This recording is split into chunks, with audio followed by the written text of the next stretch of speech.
अक्सर लोग मुझसे पूछते हैं कि आता भाई सऊदी अरेबिया जाना चाहिए या ओमान जाना चाहिए। चलाओ देखते हैं इन दोनों मुल्कों के वीज़े, खर्च, तनख्वाह, फ़ायदे, नुकसान। सबसे पहले वीज़े के रेट के बारे में बात कर ली जाए तो सऊदी अरेबिया का जो आज़ाद वीज़ा है वो 8 से 10 लाख रुपए तक मिल जाता है। वहीं पर ओमान का जो आज़ाद वीज़ा है वो 4 से 5 लाख रुपए तक मिल जाता है। आज़ाद वीज़ा नाम की कोई चीज़ नहीं होता वो भी किसी कंपनी रबाब या किसी कफील का ही है। वहीं पर सऊदीया में कंपनी के वीज़े के बारे में बात कर ली जाए तो वो 3 से 4 लाख रुपए तक मिल जाता है। वहीं पर ओमान में जो कंपनी का वीज़ा है वो 2 से 3 लाख रुपए तक मिल जाता है।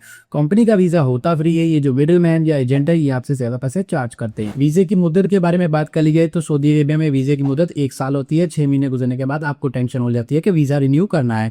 वहीं पर ओमान में वीजे की जो मुद्दत है वो 2 साल होती है। आपके पास काफी टाइम होता है, पैसे जोड़कर अपना वीजा रिन्यू कर सकते हैं। रहायश, खाना पीना और कफील के अखराजात के बारे में अगर बात कर ली जाए तो सऊदी अरेबिया में आपको कंपनी बड़ी रियायत दे देती है। 200 से 300 रियाल तक आपका मैस का खर्चा है, तब उसकी कंपनी आपको खाना भी दे देती है।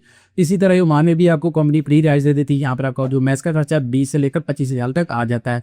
अगर सऊदी अरेबिया में आज़ाद काम कर रहे हैं, अगर शेयरिंग खाना खा रहे हैं तो आपका 200 से 300 रियाल तक आएगा। अगर शेयरिंग रूम यूज़ कर रहे हैं तो 150 से 200 रियाल, वो टोटल मिलाकर 500 रियाल आपका खर्चा आएगा। इसके अलावा सऊदी अरेबिया में आपको कफील को भी 400 से 500 रियाल शहरी हर महीने देनी होती है। इसी तरह अगर आप ओमान में आज़ाद काम कर रहे हैं तो 30 से 35 रियाल शेयरिंग आपका खाने का आएगा, 15 से 20 रियाल जो आपको शेयरिंग का रूम का आएगा।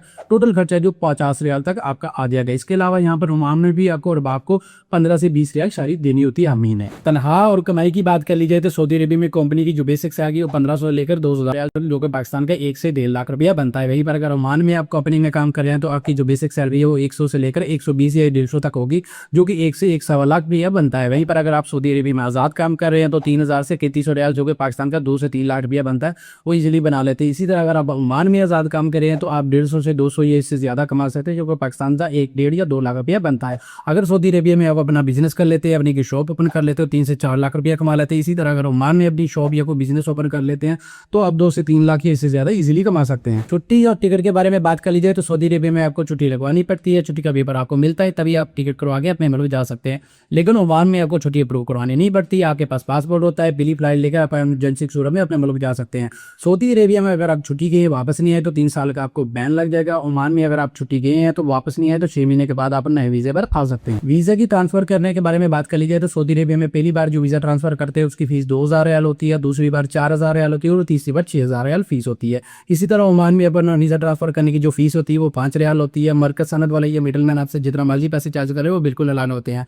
इसके अलावा अरबाब या कबीर के साथ आपके जितने भी पैसों का लेन देन का इत्फाक हुआ वो आप उनको देने होते हैं। इसी तरह अगर ओमान में अपना वीजा ट्रांसफर करना चाहते हैं तो 2 साल पूरे होने के बाद आपको किसी किस्म की कोई परमिशन नहीं किसी से लेने की जरूरत, अपना वीजा इजीली ट्रांसफर कर सकते हैं अपनी मर्जी से। लीगल फीस और काम की आजादी के बारे में बात कर ली जाए तो तकरीबन दोनों मुल्कों के जो रूल है बिल्कुल सेम ही है। कंपनी में आप जिस काम पे या जिस जगह पे गए आपको वही काम करना होगा। अगर आप कंपनी में किसी मुश्किल में फंस गए या किसी मुसीबत में फंस गए तो कंपनी आपको छुड़ा कर ले आएगी।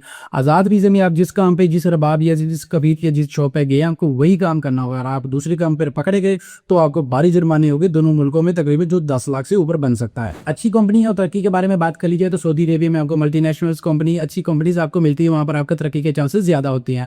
ओमान में आपको इतनी अच्छी कंपनीज नहीं मिलती, यहाँ पे तरक्की के चांसेस लिमिटेड होते हैं। तो दोस्तों ज्यादा कमाई और तरक्की चाहते हैं तो सऊदी अरेबिया आपके लिए ठीक है। अगर मुनासिब सैलरी के साथ कंफर्ट और आजादी चाहिए तो ओमान आपके लिए ठीक है। तो दोस्तों कमेंट में मुझे जरूर बताओ कि सऊदी अरेबिया ठीक है या ओमान ठीक है, आप कौन सा कंट्री आने चाहेंगे। Like, follow, subscribe. मिलते हैं अगली वीडियो में। अल्लाह हाफिज।